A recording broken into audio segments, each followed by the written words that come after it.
You have 1 minute? Okay. In 30 seconds.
Good morning and welcome to a bright and sunny Nürburgring as we get ready for the 7th VLN race of the season. I'm Martin Haven, alongside me Alex Brundle. And Alex, it's not raining at the Nürburgring and you're not there.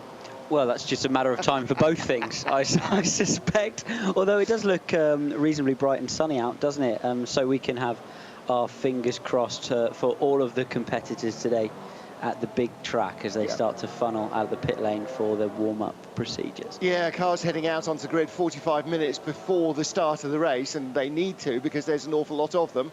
Just heading out is Michael Christensen in the 911, Porsche 911, and he is the guy that will start the race from pole position. And as ever at the Nordschleife, these VLN races, for those of you that are aware, obviously, multiple classes. Essentially, if you've got a car, they'll try and fit it in somehow, no matter what its power, age, vintage, ability, or otherwise. Slightly smaller entry than the 24-hour race that we're used to seeing, but not an awful lot. How many cars are out on our grid? Let's have a little scroll down our screen. Can't scroll down our screen. Yeah, I think find a way of doing that, but yeah, a massive entry of cars. Predominantly at the front, it's GT3 cars that will be the front runners, and all the way down towards the back you get sort of the old historic cars in as well, or older cars.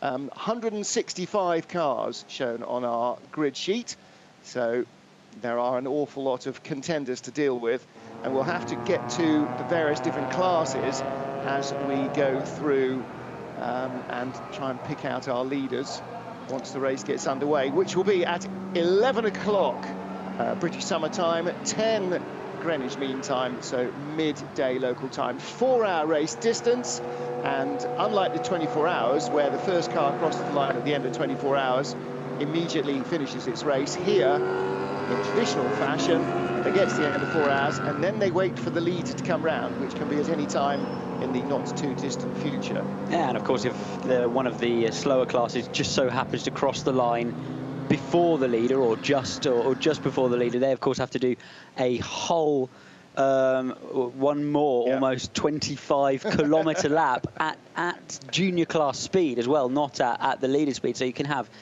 positions contested almost half an hour after the end of the race. Unbelievable. Exactly right. Well, on our screens at the moment, wandering round from the pit lane, GT3 Porsche 911, a BMW 1 Series Cup car, a Lamborghini Gallardo, and the Opel Manta. So plenty of variety throughout the field, and obviously the Foxtail Manta, a real fan favourite, which appears at the 24 hours every year. But it's everything really from GT3 supercars all the way down to Renault Clio hatches and you know, 1-litre diesels and all that kind of stuff. So if the challenge of the Nordschleife in a GT3 car wasn't sufficient, they put out loads of really slow pedestrian cars for you to weave your way through as well. So 175 corners plus slow traffic everywhere makes your commute into work seem like a real chicken feed.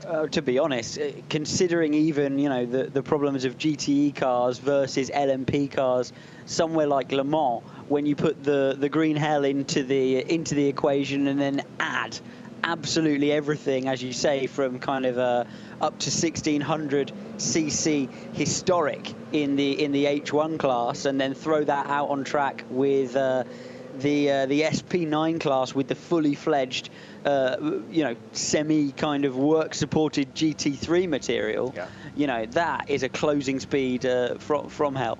Well, the good news is that as the Germans have had it, hobby racers, the amateur drivers, guys who put their own team together and come out and do the VLN because it's a fun thing to do, they do tend to be in the slower cars. In the quick stuff, there are an awful lot of extremely talented drivers, very experienced drivers as well, on the Nordschleife, but also, I mean, very, very quick guys. You've got, you know, your sort of factory BMW drivers, your Jörg Müllers, your Augusto Farfases, and then you've got guys who have been racing on the Nordschleife for 20 or 30 years who know it as well as they know the route from their bedroom to their bathroom. So finding their way through traffic definitely is a big part of this, and but with every other race, you know, any endurance race you go into, especially any that's got multi-classes, traffic and things, accidents that come your way can be a bigger part of your race than anything you ever planned for.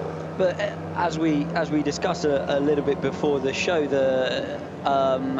these races are very much learning races, aren't they? For the guys that really want to come and do the 24 hours, maybe have an option, a contract in a pro forum for the 24 hours and need to get those critical laps under their belt. Initially, yes, but that's like suggesting the whole World Endurance Championship is just learning your art for Le Mans. You know, there is a whole championship there as well. So yeah, somebody like you who's never raced at the Nordschleife, yes, definitely you'd want to get into the championship, do a host of VLN races, because you don't want to go in to a respectable drive in the 24 hours, still a bit uncertain of where you're going, because that's where the real danger comes in. That's where the accidents are going to happen. Absolutely, and one does not simply just rock up to the Nürburgring. It's not quite like that. It's a challenge all of its own. There are specialists here, and guys who really make their trade doing fast laps of the Nürburgring, and in some cases almost nowhere else. They're really very much focused on this race. There are guys that jump in, such as Michael Christensen in that 911 Porsche, who race in America, race in the World Endurance Championship, etc., etc. Yeah. But there are guys who really do focus on this series and the 24-hour series and make their living here.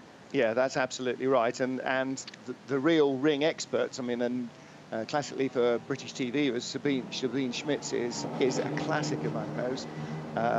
You know, they have phenomenal knowledge, and as you know, as a racing driver, the more you do the same thing, the more you can anticipate what is going on around you, and that's that sixth sense, that little spidey sense that suggests not is all right with the cars in front, and you've just got to be more than usually aware. Those are the sort of moments where you either get tangled up in somebody's race. You know, some guys seem to be Teflon coated, and you go, how did they avoid that? Well, that's the repetition. That's seeing accidents. It's like, how do racing drivers avoid crashing in a way that ordinary road drivers wouldn't? It's the repetition of nearly crashing that slowly but surely teaches you how to avoid actually crashing. Well, it was really interesting. I was watching something relating to Roger Federer the other day, and it played very, very true in terms of motorsport, which is that Roger Federer cannot react any faster than anybody else. He appears to react faster because he knows the reaction required so well. Yeah. And that's what you get from just the muscle memory of driving race cars weekend after weekend, especially if you do the same venue or the same type of car week in, week out. But then the other factor there with Federer and with racing drivers is what's between the ears, how fast those synapses work. You know, the eye to brain link may be no quicker in Roger Federer's head than in yours or mine, but it's what he does with the information. It's how quickly he processes it. I mean, you look at somebody like a Senna or a Schumacher, you know, who in a league of unbelievably talented, fast reactors in a racing car are another step ahead. That's, you know, that's all happening between the ears. Yeah, it's absolutely. not just the repetition. It's, you know, because when Senna arrived and when Schumacher arrived, they clearly had that ability already, and learning more just enhances it. But there is that fast synapse, something. In the same way that Usain Bolt is a physical freak, really good racing drivers are mental freaks in every way as much as an Einstein or a chess master or anything else. Your brain works in a different way to normal people's brains. Yes, you can train it. Yes, you can condition it, as Usain Bolt does, which is why he's quicker than when he started. But you still have to have that base, and it's a genetic thing as much as being a fast sprinter or a long jumper is. You know, it is a genetic thing. You just have some freakish ability to process data faster. And that's what gives you the balance, and that's what allows you to build on that knowledge.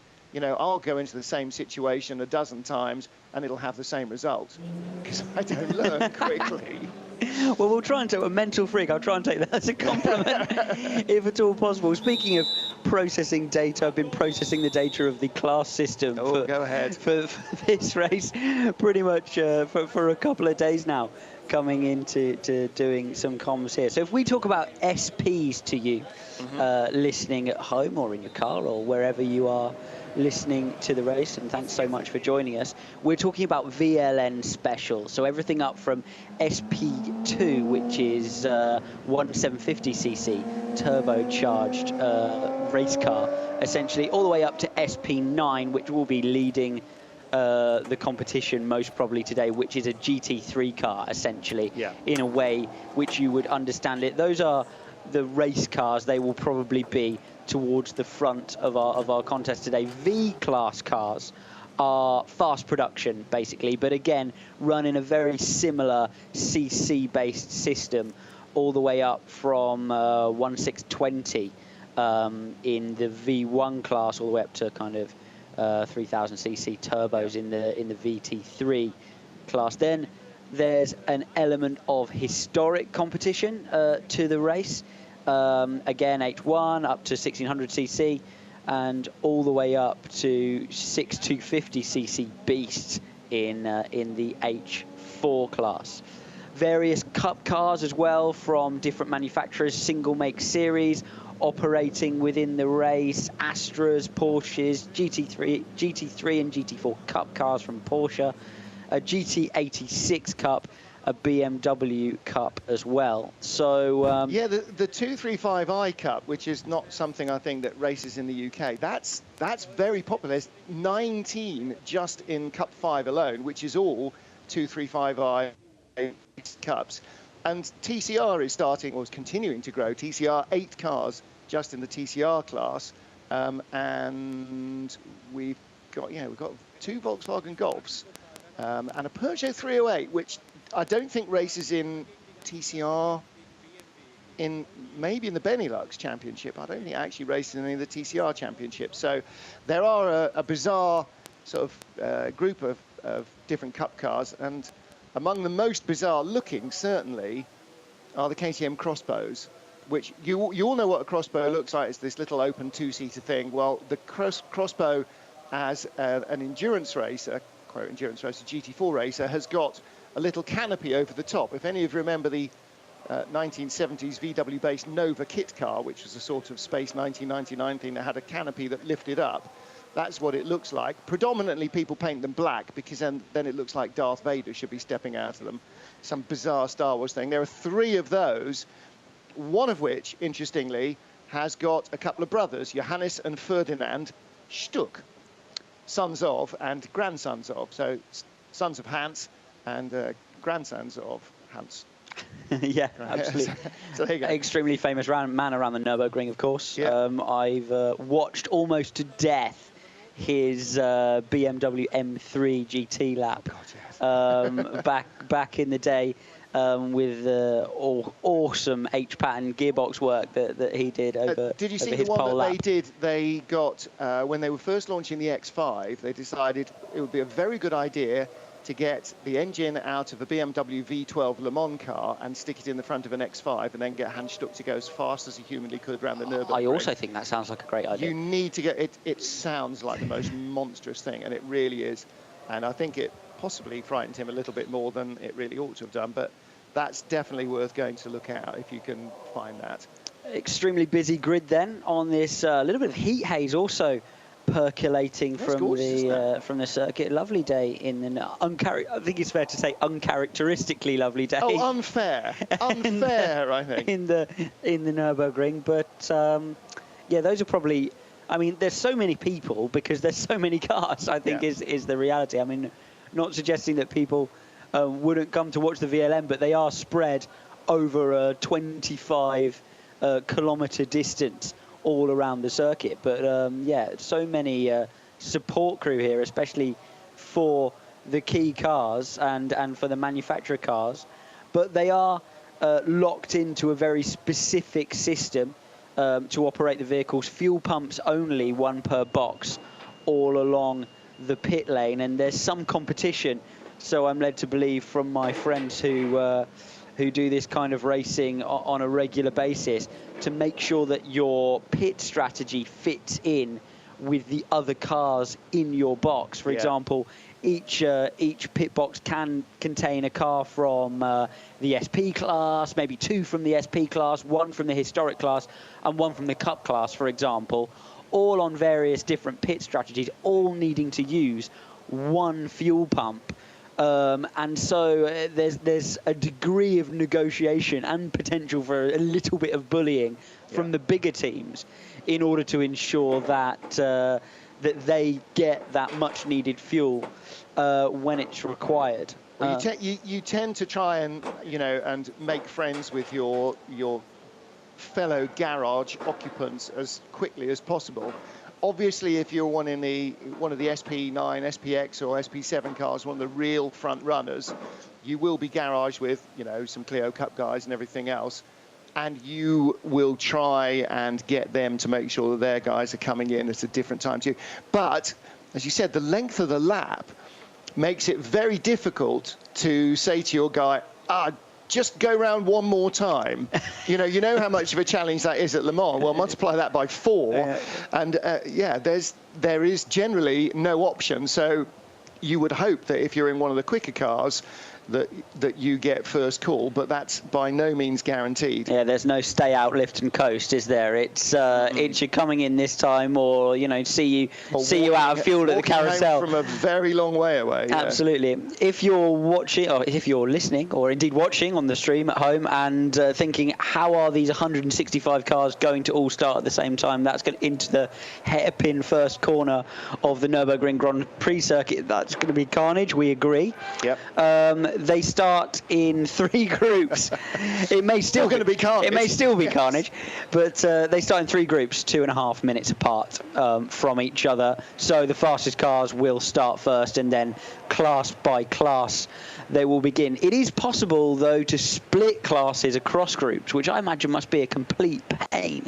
Well, it can be, because that then sort of means if you're in let's say a BMW 235i Cup class, and some of your guys have qualified an awful lot quicker than your car has, then yes, they may have that 30-second start group advantage over you, but you should have qualified better. Interesting strategically, though, isn't it? Because you've then got to get yourself, say you're, there must be a class, and I'm sure it will become increasingly clear as the qualifying order is dished out to us over the feed, but there must be a point where a class is split across those critical groups. So then you're forced into a strategic situation of the necessity to qualify effectively around probably 10-minute lap with a probably one-hit wonder qualifying effort, or your race is split in half by 2.5 minutes. Yeah. So it really, that's a really strategically difficult call for some of the teams in whichever class that gap falls into. and you've got to have a hot shoe then. You've got to have a hot shoe to put you up the front. Now, unfortunately, we have got 165 cars on the grid. However, 1, 2, 3, 4, 5, 6 haven't made it through.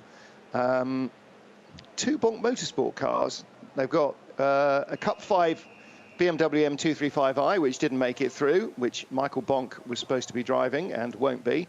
And also their Peugeot 306 S16. Blimey, how 90s is that? Maybe noughties. That didn't make it through either. Bradley Philpott was supposed to be driving that car. Bradley is driving something else as well. But that car didn't make it through. An E87 BMW 120 diesel. How old is an E87? Where are we now? That's about 2 generations of of 3 Series back, isn't it?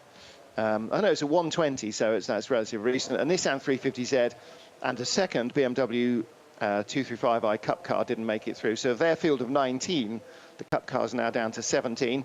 Last on the grid, and every fan wants to know this because that's where we put ourselves, because you don't want to start in the middle of any group. You want to be, if you're a punter going, it's very unaspirational. No, it's safe. It means that they will mostly have finished sweeping up the debris by the time you get to the first corner. Last on the grid in SPS3 is car number 282, and that is a Renault Clio RS, and that is Cassandra Riker, Thomas Overbeck, no relation to Johannes, I'm assuming, and Michael Lindmeyer. He's a Van Overbeck, not so he is. Overbeck. The car in front, 164th on the grid, is an Opel Astra, which has been driven by Dario Corsini and no one else. Blimey. Dario Corsini is doing all 4 hours on his own. I hope he's got some energy gels and a good masseuse. I hope he went before he left home. So, you know, in the 24 hours, we're used to seeing 3, 4, sometimes 5 driver crews. But here, 2 is very common, 3 also fairly common.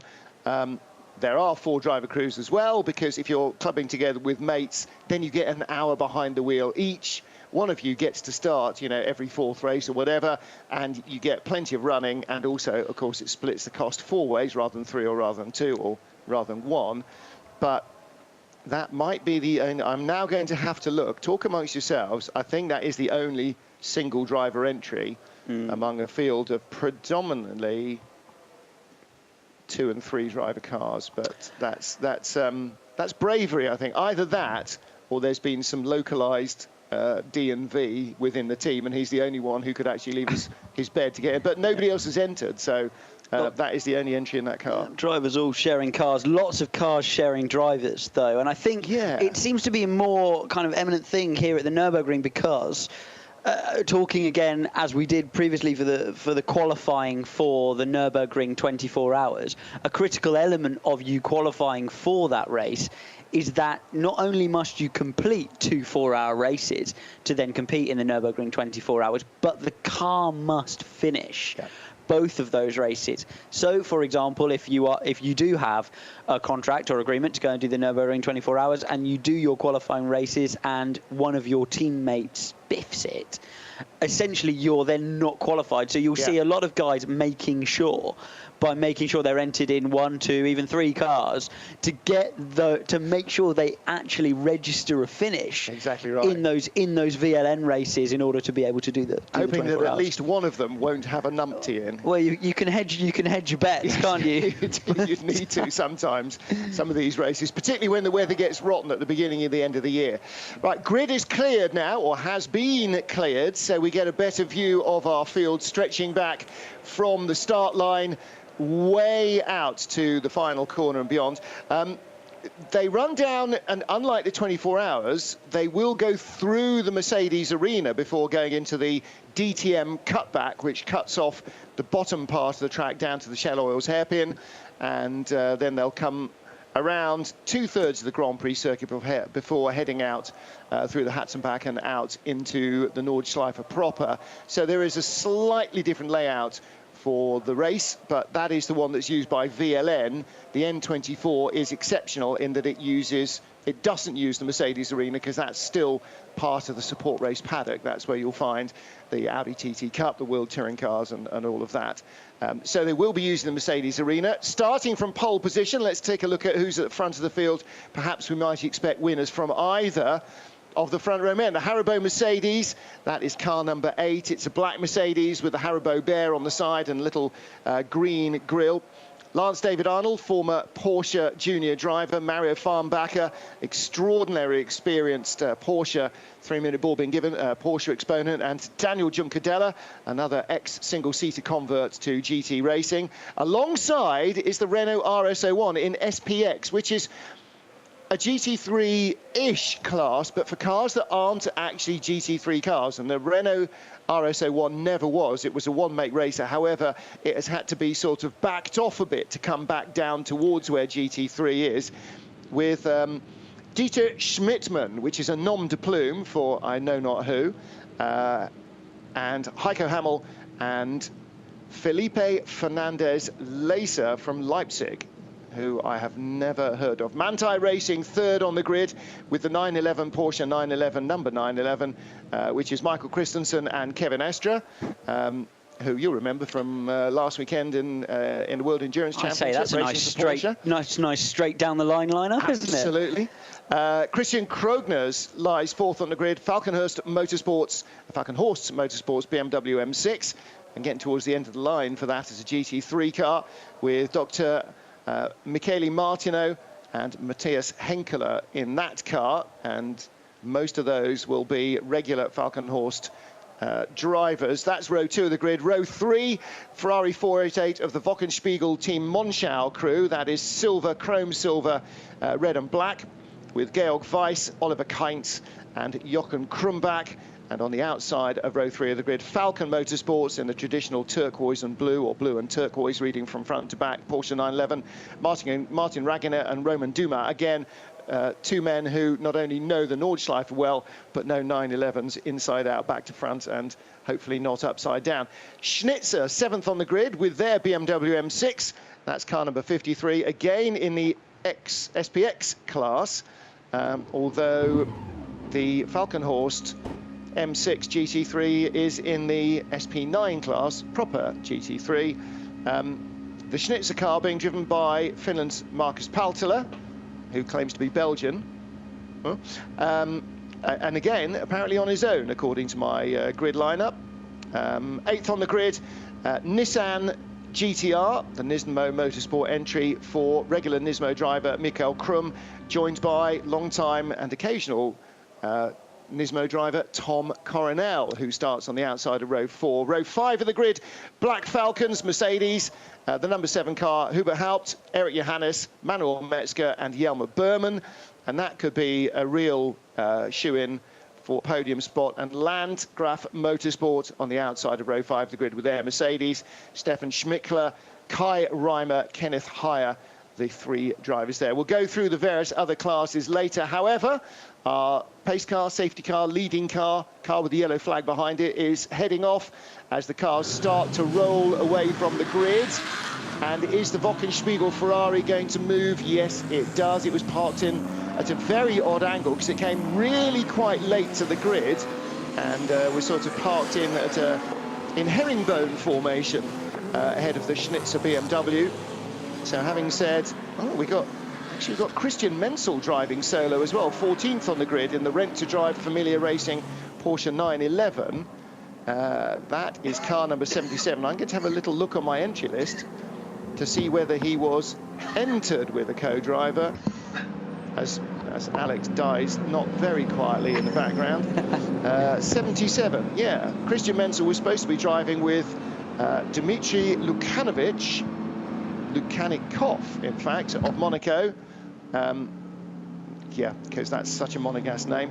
However, Christian Menzel does appear to be driving on his own. He is on the start order, and Lukanikov is not. So, having said there is likely to be only one, I've found another 2 where we've got single driver entries. So as the cars head off on the formation lap, you watch the screen and interrupt if anything exciting or untoward happens. I was going to say a couple of cars potentially to watch in this VLN 7. Firstly, the Manthey Porsche 911 appears to have been dominant all the way through. Well, not completely so, but has won 3 of the previous 6 VLNs, albeit with different driver lineups. But they definitely seem to have their head around car and track. Fred Makovicky has been kind of the constant factor in 2 of those victories, but then a complete departure to a 3-way split between Romain Dumas, Kevin Estre and Mathieu Jimenez to win VLN 5. The second, which I believe we chanced upon when you were running through the grid, is the new Nismo GT3, which is making its debut for this round, driven by Michael Krum, and my information says Tom Coronel, although I'm not sure. It is Tom Coronel. He's listed. So that's going to be very, very interesting, and also interesting that they've chosen the Nürburgring to debut that car.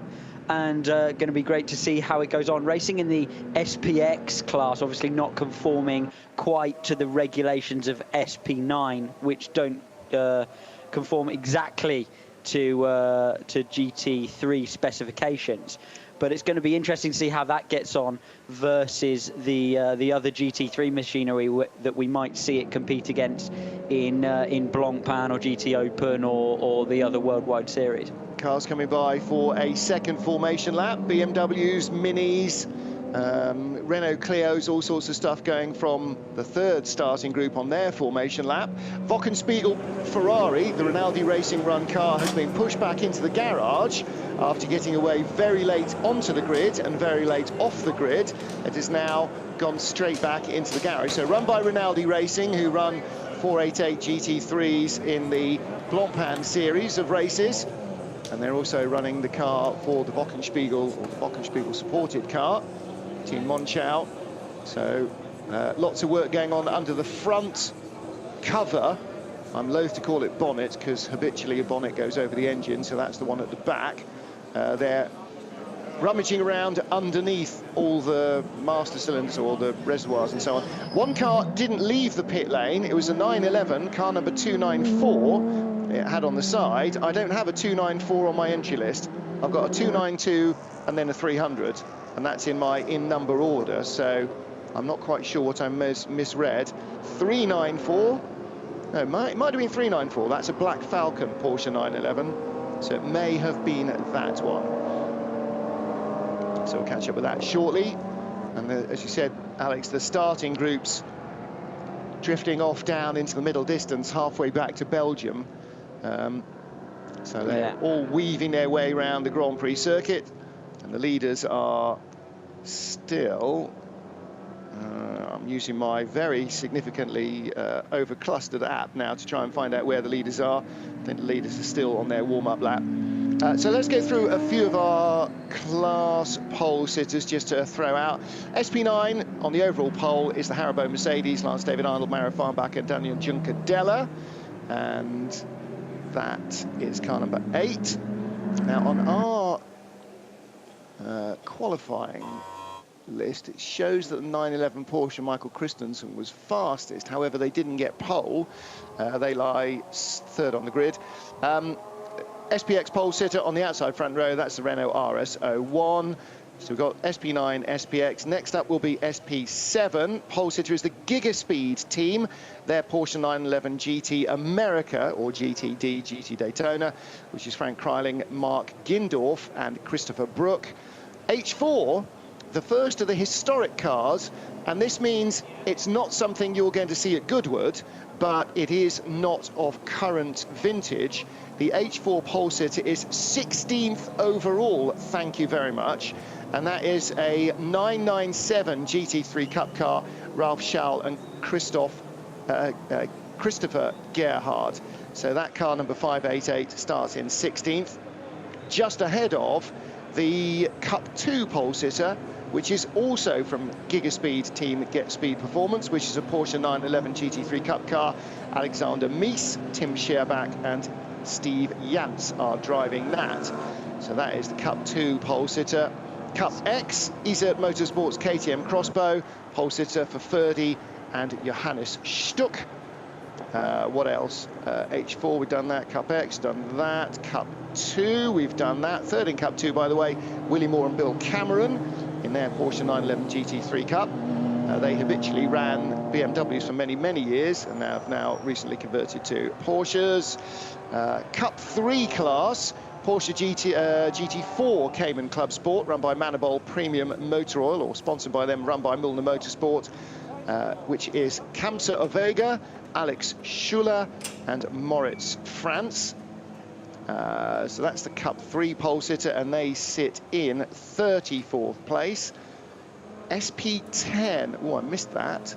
SP10 pole sitter is Milner Motorsports again, with another Cayman GT4, but this is a Club Sport MR. Spot the difference, couldn't possibly tell you.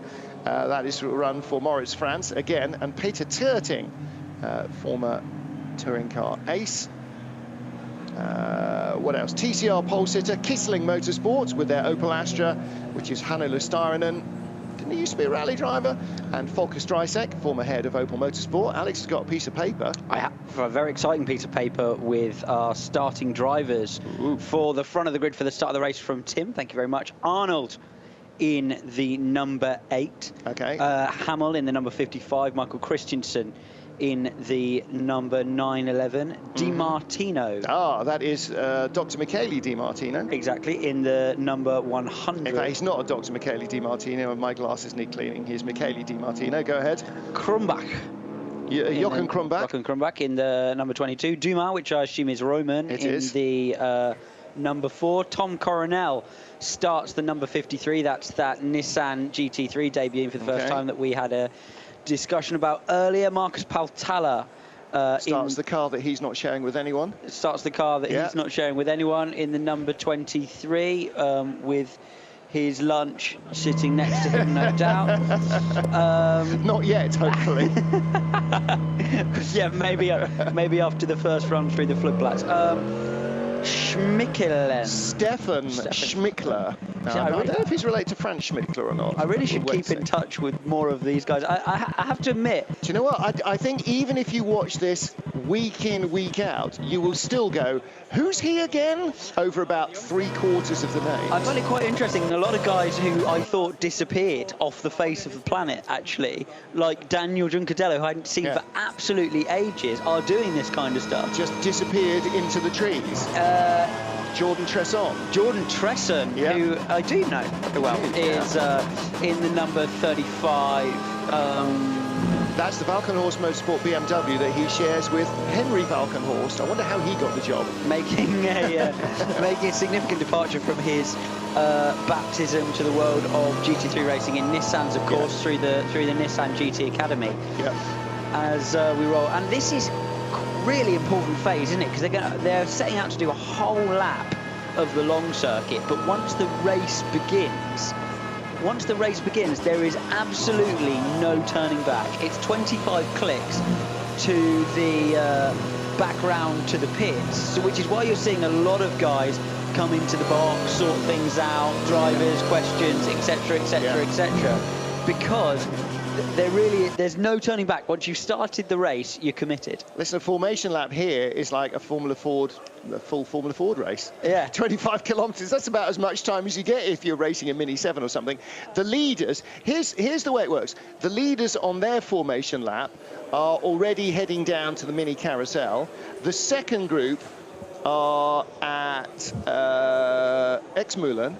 And the third group are still heading out to the foxhole and start to climb up the hill. Number 22 Ferrari is still in the pit lane. Good to see that the laptop has got a lovely profile image of the car on it, but actually no data traces. So he knows which one he's running. Yeah, but it's got no data traces, so it's not actually telling him anything, unless it's going to currently zoom in on the area of the car that is failing to proceed in an orderly manner. Who was due to start that 22 Ferrari? I think he said it was Jochen Krumbach, so that's him standing in the garage, helmet still on, but no longer in car. So I'm afraid the Wochenspiegel Ferrari, 5th on the grid, as you said, if you needed that race finish to get your license for the N24, you're going to have to come back for VLN 8 and try again, because, well, they might finish, but they're not going to finish competitively. I mean, they may well start still. Let's face it, if you miss a lap here, you've got another four hours, so it's going to be maybe only 1 or 2 laps down if it gets out of the garage. But there didn't seem to be an awful lot of knowledge of what was going on. It did leave the grid, but then it came round through the back door and straight back into the garage. Riding on board on the stream with the number 8 Haribo pole-sitting, number 8 Haribo Racing Mercedes. I'm amazed by the amount of tyre warming and low gear stuff he's doing. I mean, presumably the engineer will be screaming at him over the radio, which probably won't work by now, out on the big loop to save fuel. The SP8 cars, sorry, SP9 cars leading the race will make 8-lap stints, but apparently only just. Yeah. So thinking about, you know, all of, you know, drive round to the grid via the short circuit and then head all the way round for a formation lap. You've already lost one of those. Well, and yeah, but I mean, it's like Le Mans or like your races, is that if you can do 30 laps, you'll do 29 on the first stint, just because if you mess it up, your race is gone. And so everybody stops a lap short, so they'll do 7 on the first run through. But again, from the onboard, you know, it's middle of September, late September. Luckily, it's a lovely weekend, but the hillsides are absolutely heaving still. You know, this is not just a sort of hidden in the dark thing, you know, where the N24 is the only major race. It is still extraordinarily popular with the fans. A mega amount of people out around the track watching the competition, which is good for motorsport and therefore good for us, so it makes us happy. With my race driver's head on though, Martin, if you can make it round and do 7 laps instead of 6 in this first stint, for whatever reason, maybe I'm thinking small and this race is undoubtedly big, but if you can do 7 laps instead of 6 by saving a little bit of fuel on the formation lap, it means that when you come in to put your fuel in the car via the road style fuel pump, which is available for your 1 pit box, then you're gonna have to put less fuel in, 1 lap less fuel, which is a significant amount of fuel, to run the final stint. No, I agree. And therefore a shorter pit stop. However, thinking it through, minimum pit stop times for GT3, depending on the length of the stint before, etc., etc. Until you get into the final hour, yes, there are those elements to be taken into consideration as well. And these guys are now so experienced that they will have it, you know, pretty much down pat. Onboard cameras showing us now the second group. It is dry. I'm not quite sure how long it's been dry. Probably a little bit like in the UK, it's been raining during the week. But at any rate, on the Nordschleife, the words of Doc Hudson must reign supreme here. Stay on the grey stuff, son. That's what it's there for. If you get onto the grass for any reason, the chances are you're going to be in for a long, fast run or a short, fast run into some very nasty barriers. So there is very little in the way of runoff. This is a proper old-fashioned circuit, and you have proper old-fashioned accidents on it. Leaders already coming out of the mini carousel and onto Dottingerhurst. They've come, or they are just about to come by on their right-hand side, the area where you can come in for your taxi rides. So finishing the tourist loop, if you like, because you can rock up in your own road car, or as lots of people do, bring a car on a trailer. I mean, you know, when you go around on laps, you see the weirdest stuff: minibuses, old minis, a hearse, and fully stripped out race cars, rally cars, all sorts of stuff people bring to go around the Nordschleife. You only have to Google for a couple of minutes on YouTube, or YouTube for a couple of minutes, to find the most ridiculous shunts in some of the hilarious cars you've ever seen on the Nordschleife. So certainly ambition often overwhelms the talent available. Where does it not? I think, well, spoken like a racing driver. We're congratulating our historic pole sitter, but when you're allowed up to 6 litres with a straight like this, with a car that doesn't generate the downforce. But that's to allow things like Corvettes in, you know. So and again, historic means just not current. So it doesn't have to be a 1970s Corvette. You could run a C6R here, and that would be quite probably in a historic category. I'd be a historic F3 driver by that context. still weaving away. I think anybody who drove an actual F3 car would be a historic F3 driver now that it's basically F4. Oh, catty. No, it's true. It's true. Yeah, weaving to keep the heat in the tyre. And again, you know, it's 25 kilometres. When did they start? They started this 15 minutes ago. That's enough to see any heat that was previously in a tyre sink into the ground. It's a nice clear day. It's not foggy, it's not raining. This is not August in the Algarve. Okay, track temperature is going to be at best mid-teens, 14, 15, 16 maybe. So whatever temperature you've got in the tyre is because you've actually engineered it into the tyre by lots of weaving and judicious use of accelerator and brakes. But when you're at the front of the field, behind the pace car, and then anywhere else in the field, you can't do that accelerating slowdown thing that you would do in a single-seater to try and get the heat from the brakes through the rim and into the tyre. There's also almost no point until you arrive in the final phase of the lap, because any heat you generate has got to come from fuel, and will just go dissipate as you head round the circuit. But I suppose you've got to try. Yeah, you've got to try and keep it going. The lead group now heading down towards the end of Dottinger-Höhe. Safety car Beetles into the pit lane, into the entry that only he is allowed to use. We are ready to get underway, which must mean it is midday, and VLN number 7 gets underway. Nice clean start. It's the Haribo Mercedes that leads them down towards the first corner, and already the Renault RS01 has been dropped back 3 or 4 places. 911, the bright yellow and green 911 moves up into second place, the BMW M6 up to third. And I have to say, I think that might be a very quick start from a Schnitzer car from 7th on the grid by Marcus Paltela. The Renault RS01 was 4th, and the Nissan was up to 5th position that Tom Coronel has started, and that car was 8th on the grid. Coronel loves this track, as do an awful lot of drivers, and in fact he is battling right now with 66 BMW, and that is the other BMW M6.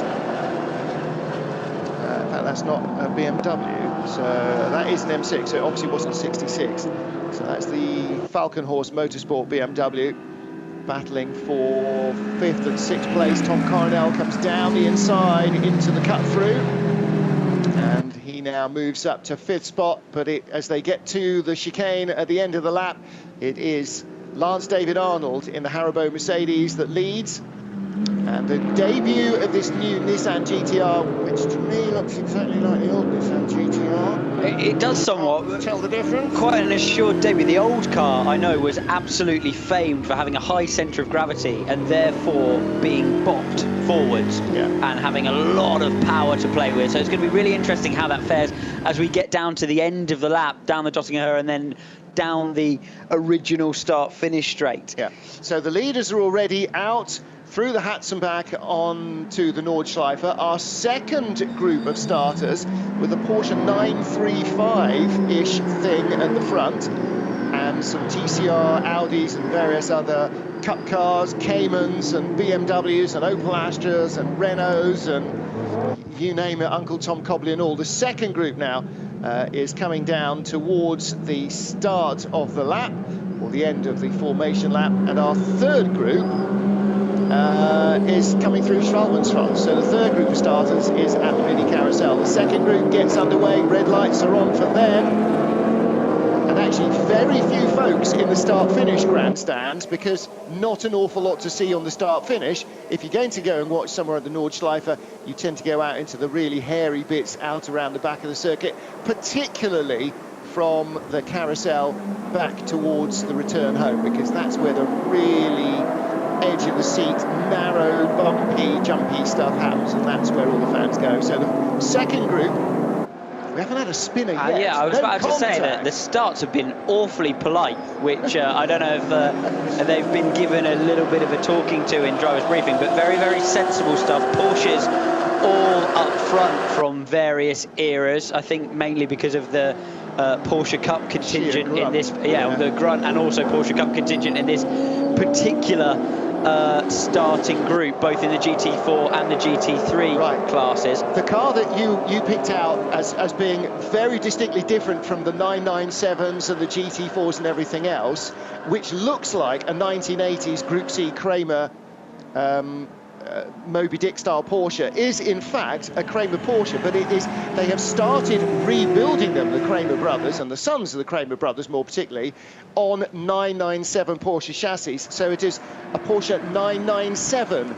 K3, not 911 K3. So that's driven by Eberhard Baunack and Wolfgang Kaufmann, who must surely have been racing Porsches when the original 911 K3 was out and about. Wolfgang Kaufmann, I haven't seen Wolfie in a long time, but he's a guy who spent almost all his life racing on the Nordschleife, raced in FIA GTs in the 90s and the early noughties as well.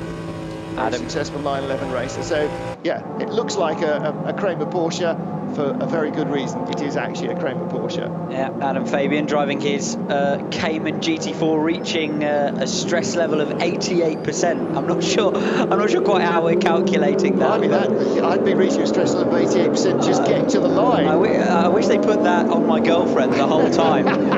I think 90% would be a regular occurrence. They should not have a limiter. Third groups streams across the line.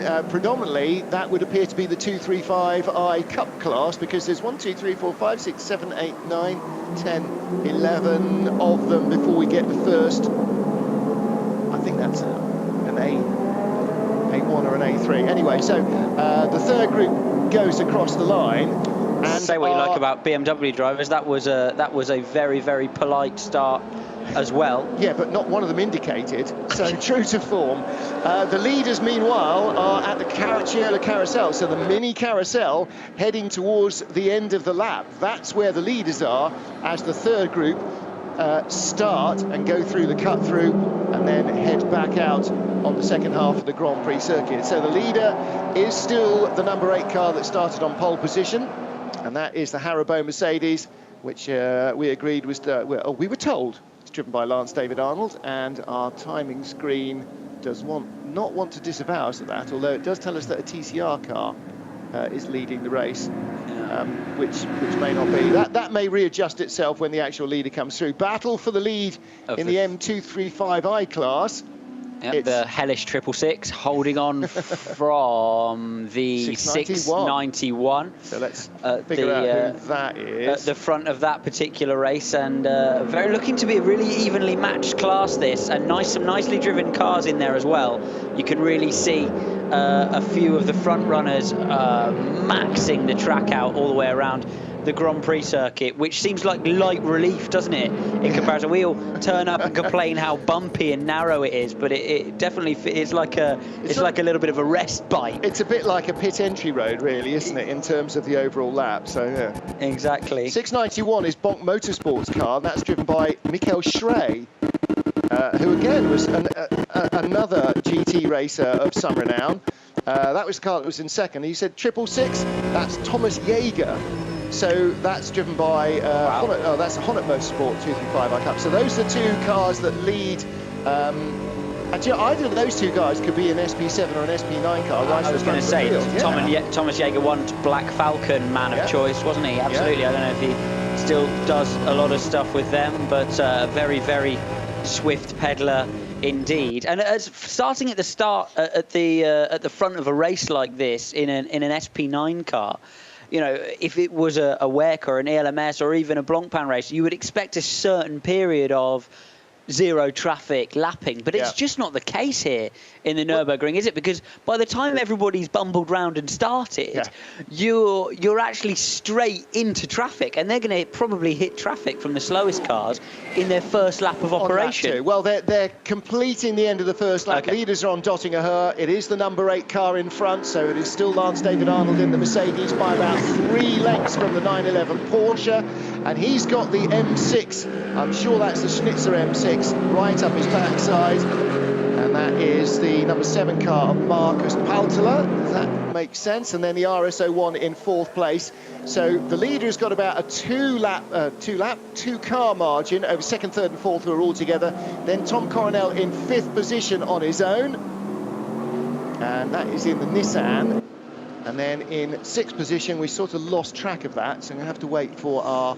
So it is... okay, it is 53, Marcus Paltela in third place, and that is the Schnitzer BMW. So he did make a very quick start from 7th on the grid, because he was third into the first corner, made some good ground down the outside while everybody else was being very cautious and after you, Claude. And then a Renault in 4th place. And then 1, 2.5, 3 seconds back is Tom Coronel in 5th place. The Nissan he shares with Mikael Krum. 6th position is the Falkenhorst Motorsport BMW M6, which Christian Krogners has started. In 7th place is Frank Schmickler in the 44, not Frank Schmickler, is it? It's the other Schmickler, which is Stefan Schmickler in the Landgraf Motorsport Mercedes. But the lead quartet pretty much all together, as they have been since the start of the race. And you're right, Alex, as they turn now onto the Nordschleife for the second time, they are going to catch the tail enders. In fact, well, tail enders are in Adenauer Forest, which is about 1.5 miles, maybe 2 miles ahead of the leaders. And the first car they will get to is car number 670, which is running last on the road. Nice to see, though, a four-way manufacturer battle at the front and across 2 classes as well. Both the cars in the lead of the race. Arnold in his Mercedes and Kevin Estra, sorry, Michael Christensen now driving in the Porsche GT3 and SP9, and then Patella and the Renault RS01 in the SPX class in their M6 GT3 and the Renault RS01 with their various strengths and weaknesses. Those RS01s notorious for being extremely efficient in terms of downforce, but a little bit short wheelbase, as we've got a nice battle at the front of our second starting group between the previously mentioned rebuilt historic Porsche and one of the Cup cars, the number 588, as they head down the Dottinger Höhe into the final chicane and shortly out onto the start-finish straight. Those Porsches really leap, don't they, over the over the undulations? Yeah, over everything. Right, I don't have a 588. I've got a 488, which is a BMW. So that's not that. 588, or I'm going back to eat carrots, I reckon. I think you might be going back to eat carrots. Let's see. We do, yeah, okay. Do have 588, but it wasn't on my initial entry list, so I'm trying to get my app to tell me who's in it, and it won't. It just tells me that it's doing 220 k's down the straight. Well, whoever's in it, they're about to get passed by the 600. Which is the Kramer Porsche. Correct. And a nice battle all the way through the Mercedes arena in the first sector. He tries right, he tries left, he does neither, decides to wait through the Grand Prix loop turn 4 and sit for the exit of turn 5. Hairpin right, of course, coming next. For the DTM cut through, that's defended as well by the 588 Porsche. And this is really the place you can get past, isn't it, actually, as well? The Grand Prix loop does offer that opportunity, because when you're back out through the Flugplatz and the Foxhole area, there really is not a lot of opportunity. The track becomes narrow and bumpy, the curbs become vicious and scary, and you can't really put that big lunge in. GT4 Porsche battle rumbles through the DTM cut through shortly behind. And I found who 588 is, by the way, rather too late. That was the battle for H4, our historic group. So 588 is TAM Racing's Porsche 997 Cup car, and the 600 was the Kramer Racing K3. So I imagine Bob and Cam starting the 600 certainly was being driven with a great degree of vigour. And actually, the look of the car still is exactly as it was in the mid-80s, so comfortably predating your dad's time in Group C. It was very, very odd to see an original Kramer K3 would really be historic now and probably a bit of a liability around here, but modern car, modern damper, modern engine with the old-fashioned bodywork, so looks the part. Our onboard camera is showing us Porsche number 940, which is one of the GT4 Cup cars. As he screams through the first sector of the old track, moving around on the brakes nicely. into the early phase of the lap. The BMW battle we discussed earlier still raging.